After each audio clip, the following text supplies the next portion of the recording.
आज महाराष्ट्रभर एक नाव मोठ्या प्रमाणात गाजतंय, चर्चिलं जातंय। ते नाव म्हणजे मनोज जरांगे पाटील यांचं। आणि मराठा आरक्षण, मराठ्यांना आरक्षण मिळालं पाहिजे, कुणबी असल्याचं जात प्रमाणपत्र मिळाले पाहिजे अशी मागणी मनोज जरांगे पाटील यांनी केली। आणि संपूर्ण महाराष्ट्रातला मराठा समाज हा मनोज जरांगे पाटील यांच्या पाठीमागे ठामपणे उभा राहिला।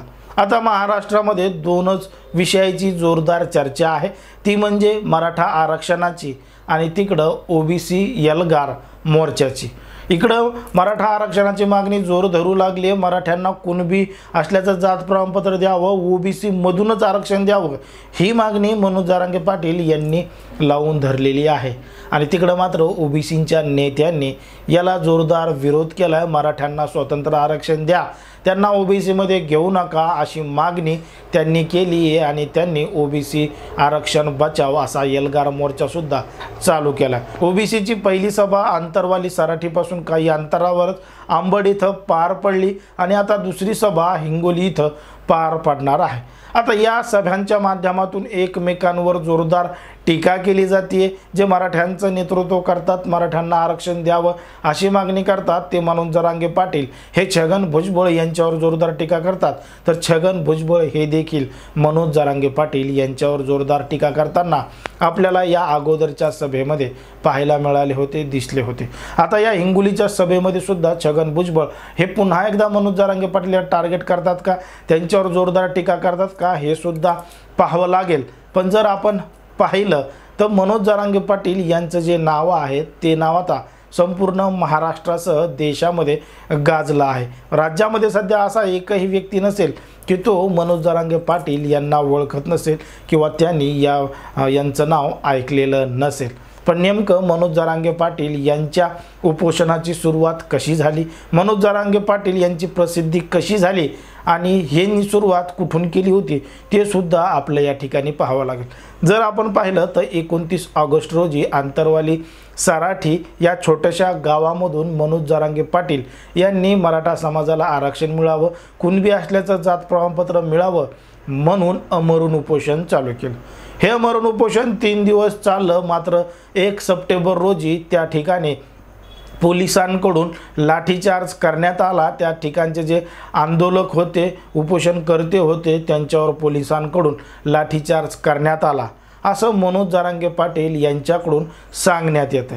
पण मात्र सरकारकडून सांगण्यात येतं की अगोदर आंदोलकांनी म्हणजे उपोषणकर्त्यांनी पोलिसांवर दगडफेक केली आणि मग त्याचे पडसाद त्या ठिकाणी उमटले।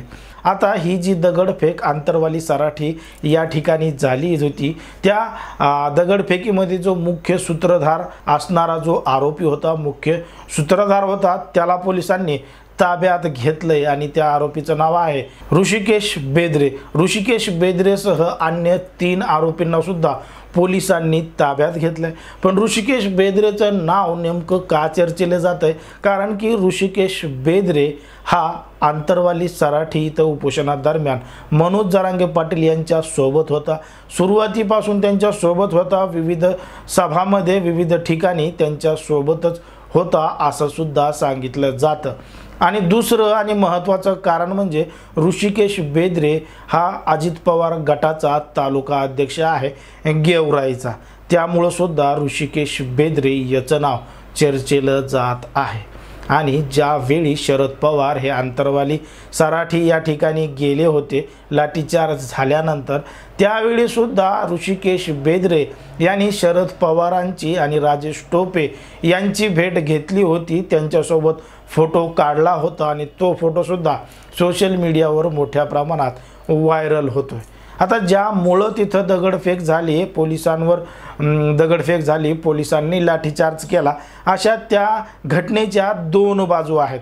मनोज जरांगे पाटील यांच्याकडून वारंवार सांगण्यात येत आहे की पोलिसांनी अगोदर लाठीचार्ज केला, त्याचे पडसाद त्या ठिकाणी उमटले आणि सरकारने देखील सांगितलं होतं की आंदोलकांवर कुठल्याही प्रकारचे गुन्हे दाखल केले जाणार नाही, ज्यांच्यावर गुन्हे दाखल केले ते वापस घेतले जातील। पण मात्र सरकारनं आता नवीन डाव खेळलाय आणि सरकार हे असं कसं काय करू शकतं असा देखील प्रश्न मनोज जरांगे पाटील यांनी उपस्थित केला। मात्र सरकारच्या वतीनं पोलिसांच्या वतीनं सांगण्यात येतं की त्या ठिकाणी जी दगडफेक झाली होती ती अगोदर आंदोलकांकडून करण्यात आली होती आणि म्हणून त्यांच्यावर त्या ठिकाणी लाठीचार्ज करण्यात आला होता। आता या नाण्याच्या दोन बाजू आहेत। आरोपी अटकेमध्ये आहे, सत्य काय आहे ते लवकरच समोर येईल, पण मात्र या घटनेमुळं त्याचे पडसाद संपूर्ण राज्यभर पसरले आणि आज आपण ती संपूर्ण घटना कशा पद्धतीनं घडली ते सुद्धा पाहिलेलं आहे। एकंदरीत या संपूर्ण घडलेल्या प्रकरणावर तुम्हाला काय वाटतं ते अगदी स्पष्टपणे कमेंटमध्ये सांगा आणि अशाच पद्धतीचे नवनवीन व्हिडिओ पाहण्यासाठी आपल्या चॅनलला लगेच सबस्क्राईब करून घ्या। धन्यवाद।